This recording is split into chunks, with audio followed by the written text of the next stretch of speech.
Okay, so good morning, everyone. I'm very happy to welcome you. Okay, for some of you, it's maybe afternoon or evening, so hello. I'm very happy to give you a short introduction into the potential and challenges of virtual internationalization of higher education today. And that will be the start of 3 presentations about the internationalizations, and my colleagues Ines and Richard are already here, and they will present some other topics after me.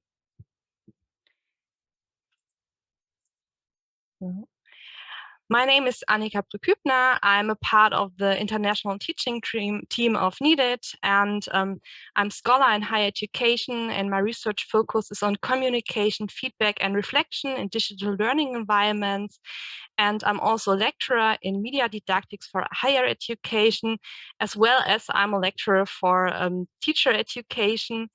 And as my activity as lecturer in teacher education, I've also been part of some vital international seminars. We have the CLOPAC project here that is linked to the Professor of Anja Seifert.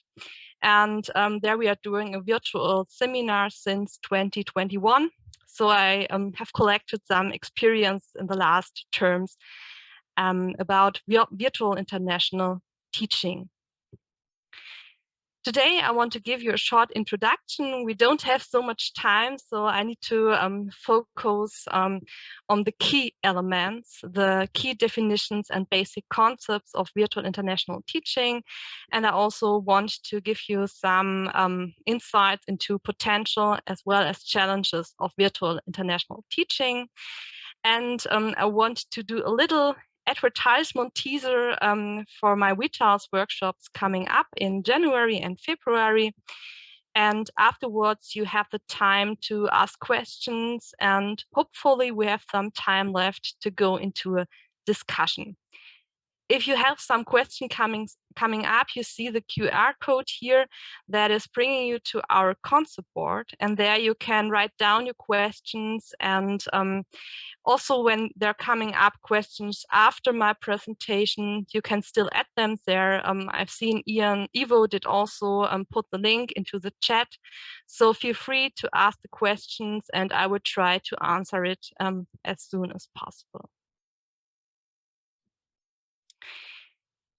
It's not that easy when we're talking about internationalization, because there are different understandings about what internationalization means, especially virtual internationalization.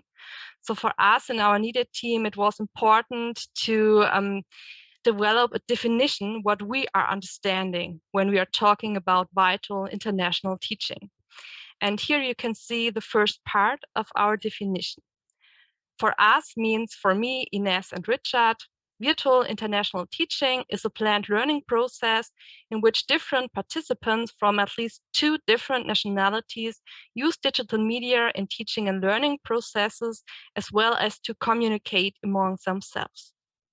Means we are talking, for example, about seminars at university or other kinds of planned learning processes that are integrating students and or lecturers from at least 2 different nationalities. For example, a co-teaching seminar with a German lecturer and German students, and a lecturer from Spain and with Spanish students, that come together via a digital learning environment to learn with each other. The digital communication implies that students and lecturers do not necessarily need to be at the same place. Means the digital media makes it possible for us to link with each other, to get into an intercultural exchange without the need of physical mobility. And I think that's the first potential, and we will discuss some other potentials later, but that's the key idea that we meet each other online and get in an exchange. There are many different types of virtual international teaching, and I have just shown some examples here. So it can completely be virtual or hybrid, or for example, blended. Completely virtual means we are only meeting online. Also, the students from one country aren't at the same place while the course is starting. They come in, for example, from at home, so that everyone is there in a learning environment, in a digital learning environment. Hybrid is a combination of virtual and face-to-face meetings at the same time. We have already heard the keynote this morning, and we also have a podcast about hybrid teaching from our NIDITs team on our homepage. The key idea is that, for example, when we are doing some co-teaching with someone from Spain, like I've said before, that, for example, the German students are all together in one room with the lecturer, and the Spain students can also be face-to-face in one room with the lecturer, and then we can meet each other online. So that's an example for a hybrid version of virtual international teaching. Blended means that there's a mix of completely virtual and completely face-to-face meetings. So, for example, there can be a virtual course as a preparation for a mobility or for going abroad for an exchange, so that it's just as preparation before the exchange is starting. We meet each other virtual. Afterwards, we meet each other face to face, and afterwards, we meet again virtual to reflect about the exchange and to keep in touch. That's one example, but this can be mixed in each way. So there are so many different possibilities how you can design virtual international teaching. But I just want to show you that it's not just online. It can be also be mixed with face-to-face or hybrid versions. The length can also vary. So it can be one session, for example, from one course. It can but also be one course, 1 year, or whatever you think about how long it will last. You are free to choose. Like all digital learning environments, digital international teaching can also be synchronous as well as asynchronous. Synchronous means we are meeting at the same time. For example, we are doing now a synchronous meeting. We are all here in this room, and I'm giving you a short input, and we going to a discussion later. So we meet each other in this room at the same time. But there's also the opposite, the asynchronous learning environment. Maybe you know the MOOCs, the massive open online courses. That is one example, that there is a learning environment that is placed online with learning modules, for example, that everyone who's interested can study, and it doesn't matter from where. So he can do it from everywhere. So it can also be some kind of vital international teaching. Of course, there's also the possibility to mix this kinds of synchronous and asynchronous teaching. I think many of you have already heard about the inverted or flipped classroom model. Here's the idea, for example, by the flipped classroom model, that the students prepare the face-to-face meetings or the synchronous meetings with, for example, a digital learning environment where they can read some texts, they can reflect about the content, and it's a kind of self-regulated learning. And afterwards, we're coming together in our synchronous meeting where we have the chance to ask questions and to go into a discussion. So that's also very interesting part to combine or to make a combination of asynchronous and synchronous teaching. So you can see there are many different possibilities how you can design virtual international courses, for example. Of course, each kind of design has a different potential and different challenges, but there are some potentials and challenges that are guilty overall, I think. So I want to have a look at some potentials at this moment. Why should we do virtual international teaching? So first and overall, I think that such a learning environment is much more inclusive, especially compared with mobility, means mit going abroad. We always have students with care tasks. For example, students that have little children, or maybe that need to take care about their parents that are old, or that are in a relationship with a partner and they don't want to leave or they can't leave their home. So they aren't able to go abroad because they have some responsibilities here at home. And there are also students that have a disability that are dependent on healthcare and on medicine or on medical support. And for them, it's also hard to go abroad. And money is always also a question when you're going abroad. Of course, there are possibilities of foundation, for example, by the DAAD or Erasmus, but still, it's always a question how to get the money, and maybe the foundation is also not enough. So you maybe need to spend also some money from your own.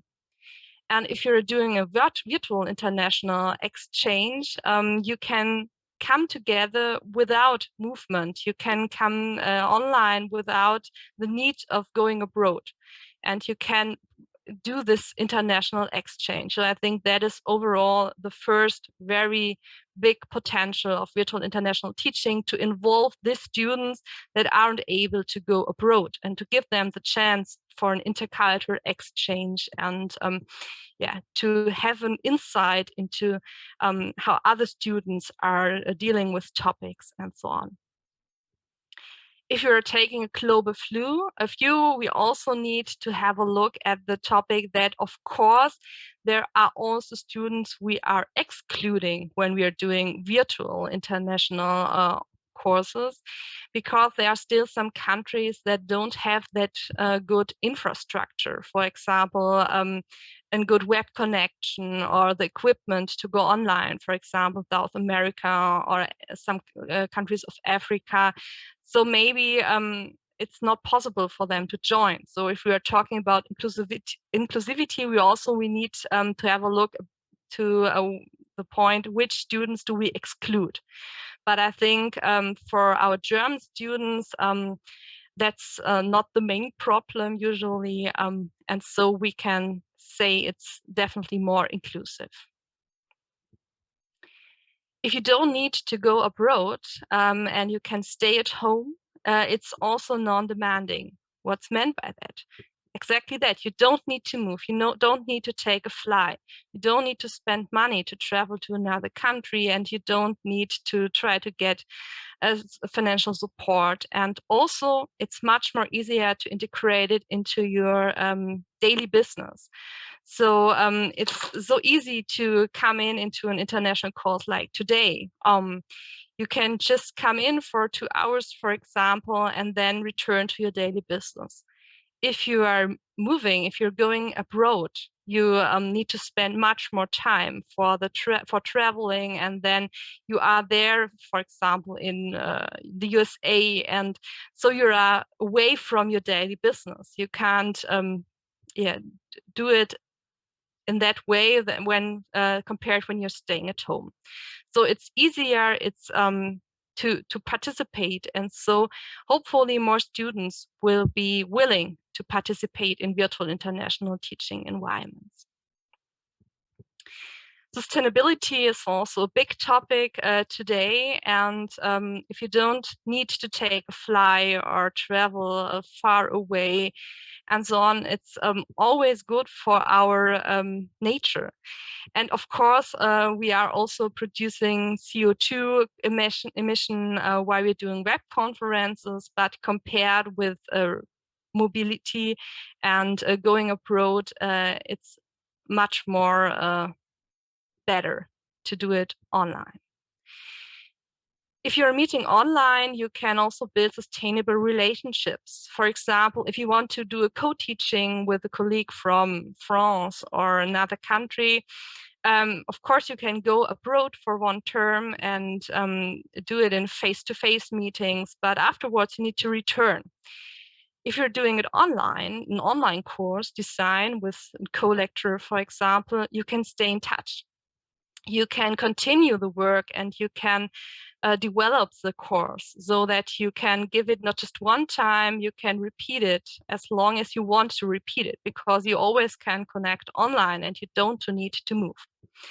And the same is for the students. If you're offering some courses afterwards, they can join them. For example, I have studied on the Fern University of Hagen. I did my master, and it was completely online. And we had different modules, and we have been there with many German students, but also some students from abroad. And we studied over 2 years together because it was possible in the digital learning environment that we had all the modules together. And that's a high potential if you want to build sustainable relationships. And of course, again, it's also sustainable because you aren't limited in time. If you're going abroad, you are there maybe 1 week or half of a year. Afterwards, you return. And if you want to continue the cooperation, it's not that easy to go abroad several times. So it's easier to do it online. So you can also be here again in a sustainable way, related to others. Virtual international teaching is also innovative and future-oriented. We are living in a globalized world, and we want to do some networking beside our university that's relevant for science as well as for industry. So more and more, the world is coming global, and for the working life, it's also a big topic to have international networks and to be linked with each other. And for students, it's a great way to get in touch with students from other countries and to build relationships and to keep them when they go into the industry or in the working life. So it's also a good idea, I think, to help the students to develop such relationships already while they are on the university. And last but not least, if you are moving, if you're going abroad, you can actually just go to one country, for example, to Spain or to Ireland or to the USA.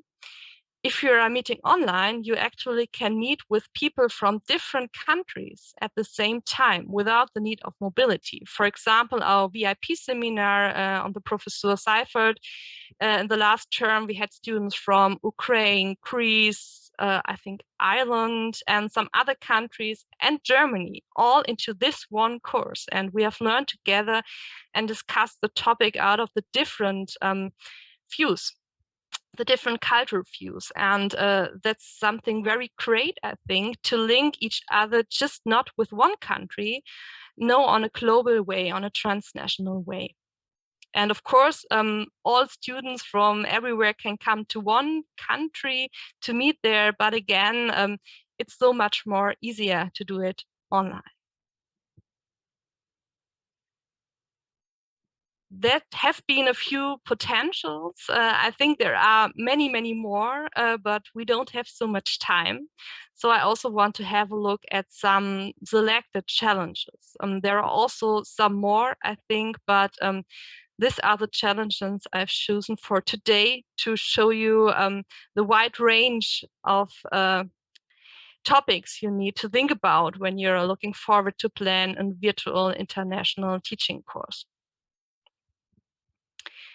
The first thing is that you have to deal with a very great classroom diversity, and that has great chances, a great potential, but of course it's also challenging to have different national and cultural backgrounds into the course. And you also have students that are had a different socialization in their educational system. So there are many differences, for example, by teaching methods, but also content that are challenging. I will come to that back later with some examples. I'm actually very busy in finding solutions for some organizational challenges, and I'm planning an online course with a colleague from the USA.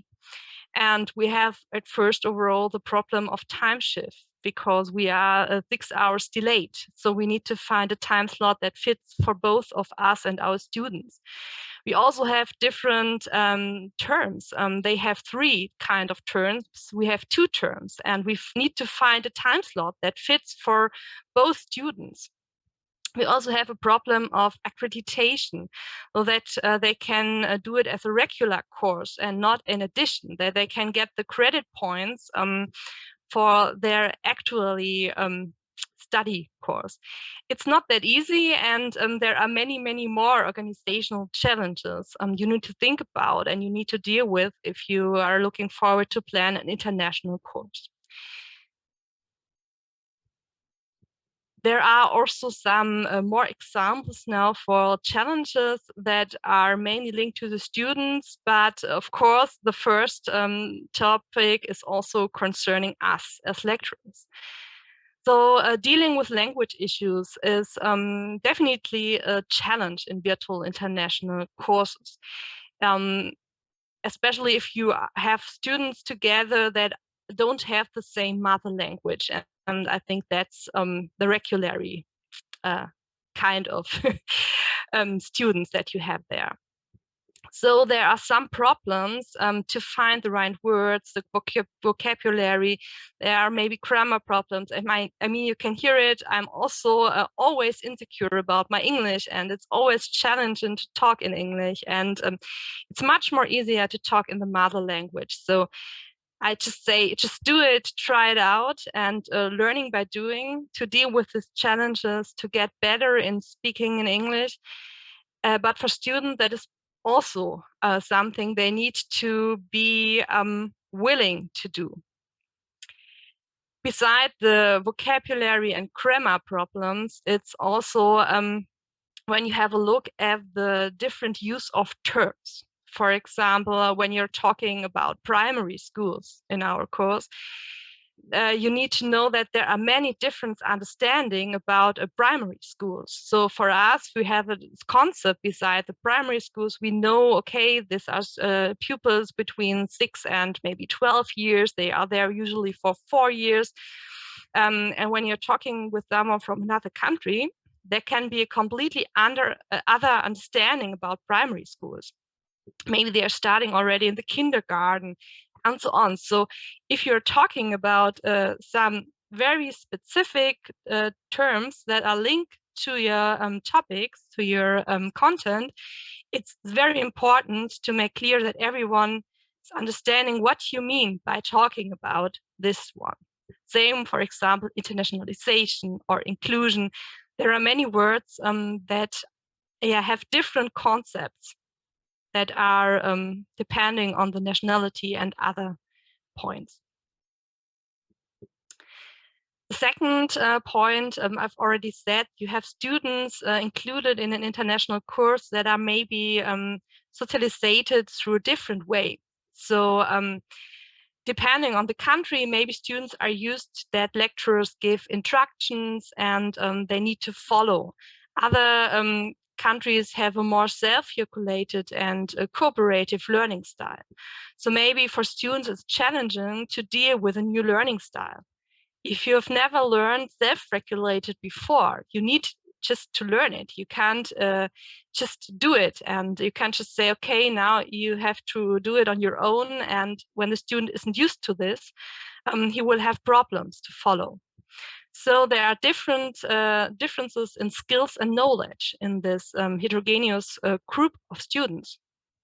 And you need to be aware of that, and you need to try to get everyone on board. Knowledge also, of course, content related, depending on which focus is in the different universities on special topics.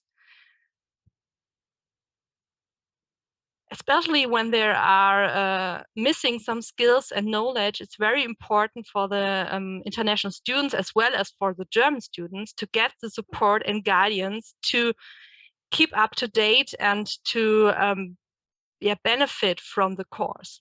And I've seen in the last years that there is a high dropout quote, especially in digital virtual courses, and especially when they are international, because it's not that easy when you are just there with a blank video picture.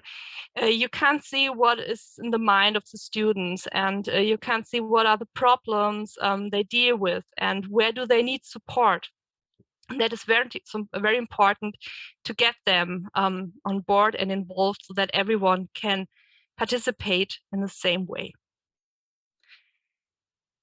We all know that meeting online has a very high potential, but also when we're looking at building relationships and going to cooperations, it's much more harder to do it online usually, because if you meet in face-to-face, the students meet each other before the course is starting and afterwards, and there are many possibilities to get into an informal exchange. If you're doing it in a virtual international way, you need to create such spaces for informal exchange, because in regular courses, it's not that easy to get in touch with each other and to build relationships. That's something you really need to think about by preparing such courses. And last but not least, get a useful award is also very important. That's just one thing is, of course, accreditation. I've already said that I have some problems with my partner from the USA to get the accreditation of the same course for both of our students in the same way. But the other thing is, of course, that the content we are discussing in our courses must be relevant for all of the students. If I'm doing a course just focusing on the German school system, I need to ask me the question whether it's relevant for a student from China or the USA or some other countries. It's different when you are comparing different school systems. For example, a school system from Germany, France, and China, and you think about what are the positive aspects and what can we learn from each other. So this is something that is content related to everyone, where everyone can have a benefit from. So you really need to think about the content, what is relevant for all of the students. These are just some points, some challenges. I think there are much more, but I think it has already shown that there are many challenges you need to deal with. And there are some methodical and didactical approaches or methods you can use to design such learning courses. And how you can design it is the topic of my Vitals workshop coming up next year. Vitals is standing for Virtual International Teaching and Learning Skills. And in this workshops, I want to focus with you on some special topics that are relevant when you want to design a virtual international teaching course. I want to give you some insights into various possibilities of internationalization of courses. I want to give you some theoretical background knowledge as well as didactic and methodical input.